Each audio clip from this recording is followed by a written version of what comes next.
Clarkcast with Matt Clark. Saving the Republic, one broadcast at a time. My name is Matt Clark. Woo! This is the Clarkcast, broadcasting from Cincinnati, Ohio. Yeah, woo! Right next to me is the one, the only, Rusty Humphries. Sir, you just kind of tapped me on the back here and said, hey, you startled me there. I don't want that to sound like that was naughty or anything. I wasn't like trying to tap him or anything. I just said, hey, how you doing? Nice to meet you. And all of a sudden, there's Rusty Humphries, the Hi, one and the how's only. it going? And I've got to give a speech in a little while and have I wrote it about an hour and a half ago.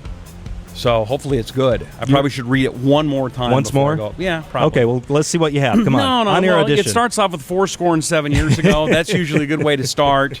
And then ask not what your country can do for you. And then I always like to close with tear down this wall. And usually that ties everything in. Well, hold on. You're missing the part about we're 5 days away from fundamentally transforming America. What about that part? Or just bend over. Well, it's a pleasure to meet you finally here, sir. And don't call me sir. Okay. I'm not that much older than you. Mr. Humphries, how's that? I mean, is that I'm far more attractive than you, but I'm not that much older. Okay, the bar's set very low, sir. Very so true. There's the sir thing again. Okay, all right. What do you want to know? What are we talking about today? Well, you're coming. You're broadcasting to Ann Arbor, Michigan right now from very near Columbus, Ohio, so that within itself is ironic. But let me ask you this. This is the softball question I've been asking everybody. What is this really about? The Tax Day rally. Obviously, it's Liberal Charity Day, but what does this really mean? Well, there's a couple things going on here. First of all, I'm in an upcoming movie, Atlas Shrugged 3, and just filmed that, and it's they're in post-production right now. And have you read the book, Atlas Shrugged? I've read parts of the book. It's a big book. It's a very big book. Yeah. It's such a large book.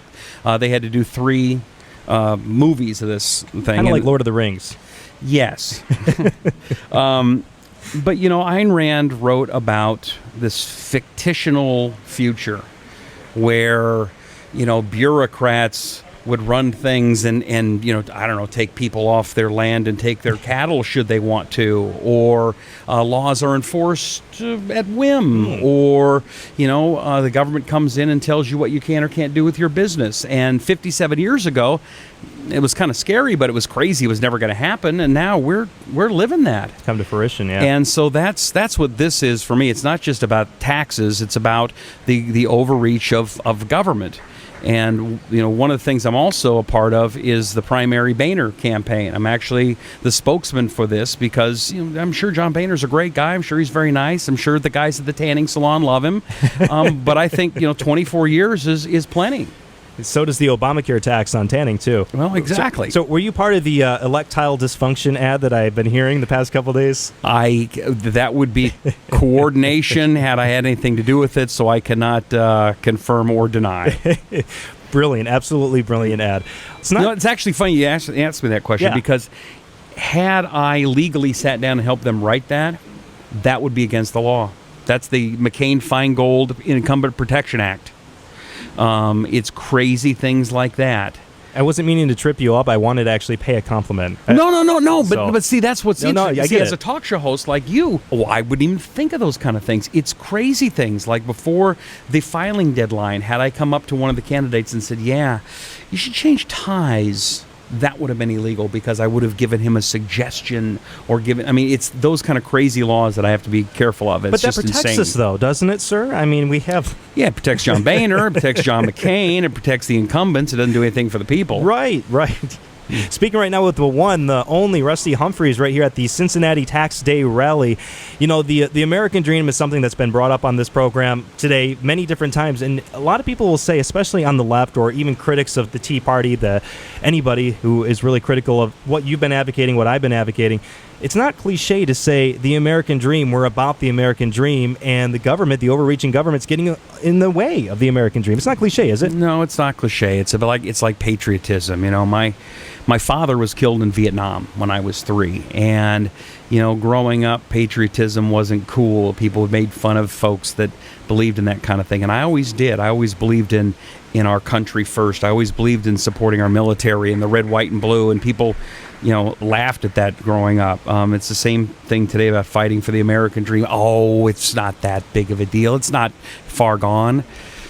I don't know. I've got a 13-year-old daughter who doesn't have a problem with everything in her life being on a camera or putting everything up on Facebook. And what is it going to be like when her kids grow up? This whole Big Brother thing that was in 1984, man, it's also looking like it's coming to fruition, and that's scary. Well, I'm 27 years old, so I'm part of the millennial generation, and this is something I've always thought about.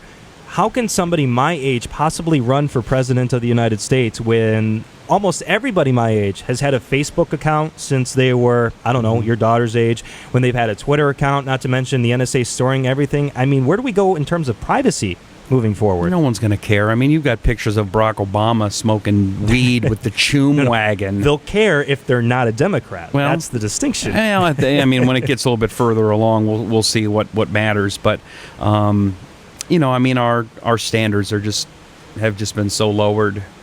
I don't think that stuff is going to matter much anymore. It's a good point. I've really thought about it that way. Kind of like my look here. You said you're more attractive than I am. I said, well, the bar's so low, sir. Exactly. That doesn't matter. Predictions on 2014, the midterm election. I'm not necessarily a count of who's going to be in what, but the pulse of the country. What are your predictions moving forward? You know, I'm always concerned when everybody says, oh, the Republicans are going to win. It's going to be a sweep. Man, I never believe those guys. Okay, There you go. Get us all fat and happy and not hungry for it. So I can't make any predictions right now other than, you know, I've been in Ohio quite a bit for the past few months. I've been working with this young guy named J.D. Winterregg, who's a good guy. I don't know, have you met him yet? I've not met him, no. I think he's around here someplace. You'd like him. He's not much. He's 32, 33 years old. He's a guy that lived in France for a while, so he saw what socialism was about. And the other thing he did in college, really studied what it is that the left does to manipulate the media and manipulate people like John Boehner, who fall for it every stinking time. It's like the Democrats are Lucy and he's Charlie Brown and she's got the football, and every time he falls for it. Yeah. And JD's one of those guys that really gets that. And so that's pretty exciting to see a guy like that. But we're at a crossroads. It's time to start getting guys like John Boehner out. You know, for example, you said how old are you? You're 27? 27, yeah. John Boehner was elected in 1990, 24 years ago.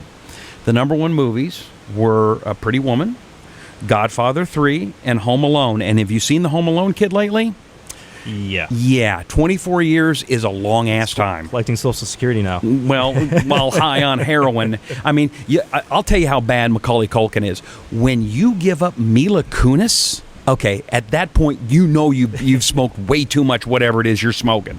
Let me ask you this question. I often ask this about Republicans specifically. When I have a guest on, I'll say, well, you know, is it incompetence or is it complicity? When you look at John Boehner, and he's more of he's in the club, so he'll do whatever is great for the club and the money. But when you start looking at the IRS Tea Party scandal, for example, why are the Republicans not going after the IRS the way they should be? It seems to be more complicity because they want that tool later. But insert whatever topic, is it incompetence or is it complicity when it comes to most of these knuckleheads on the right? I think there's some incompetence there. I think messaging is also very important. I was at a congressional caucus meeting around Christmas time. And there was some congressman, he's up there, 7.26% of the GDP's minus, you know, and just blah, blah, blah, blah, but talk for 10 minutes. And when I was done, I said, Congressman, my name is Rusty Humphries. I may have heard of me. A little talk show, and I'm doing stuff with the Washington Times. I got to be honest. You spoke for 10 minutes. I have no idea what you just said. None. I get paid to know what it is you say. I have no idea. And he was getting all mad. And I said, listen, here's our problem. When we get out there and message, you're talking about GDP and 7.24. The Kardashian crowds turned that off a long time ago. What the message needs to be is Obamacare cost my family anyway $600 a month more. How much are you going to spend on Christmas? So the message is the glitch that stole Christmas. Obama stole Christmas. I like that.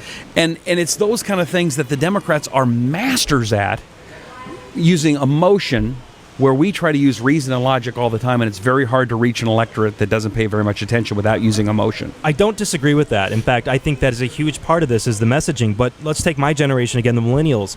If Jay-Z is not involved, because Obama is the hip-hop president, I'm not trying to be racist with that. No. I mean, but when you have Jay-Z and you have other hip-hop rappers involved, and oh my gosh, that's a nice, sexy president. He's got Jay-Z involved. Even when the messaging is great, if you don't have that celebrity sexy endorsement, then what? I'll give you one that we had, and it should have gone a lot further.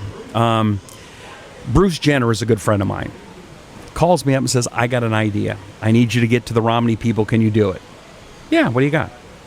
Mitt Romney meets the Kardashians.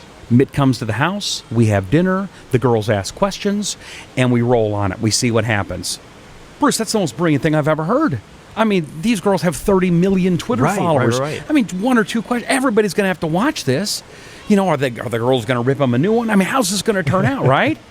I call the Romney campaign. Yeah, Kardashians. Yeah. Okay, guys, I'm telling you, this is huge. This could change everything. And things. Okay, good luck. And that's, again, reasonably and logically, we wouldn't want anything to do with those Kardashians. Bruce Jenner's a conservative. Yeah. And it goes back to incompetence, as you said. Well, yes, and the other thing, in talking to Bruce, he said the girls, because they're making money, and all of a sudden, it's not all in the bank because they've had to give it to taxes. Yeah. It's starting to click. He said they're not stupid. That could have been huge. My girlfriend, I love her. I've been dating her for several years. Doesn't care about politics, but now that she's paying more into the system, she's the biggest libertarian of all time. Yeah. And it's amazing when it impacts them, people start waking up. Rusty Humphries, it's a pleasure, sir. I know you got to go back in there and nice job rallying the truth I'm here. impressed. Well, thank you, sir. The show didn't suck at all. I wasn't had sure my coming moments. over. I got to be honest, but no, this is good. And it's nice to see you have weapons right here at the microphone. That's how we too, roll just here. in case. All right, more when we come back. Good luck, Don't go buddy. anywhere. Thank you, sir. Stay tuned for more of the Clarkcast with Matt Clark.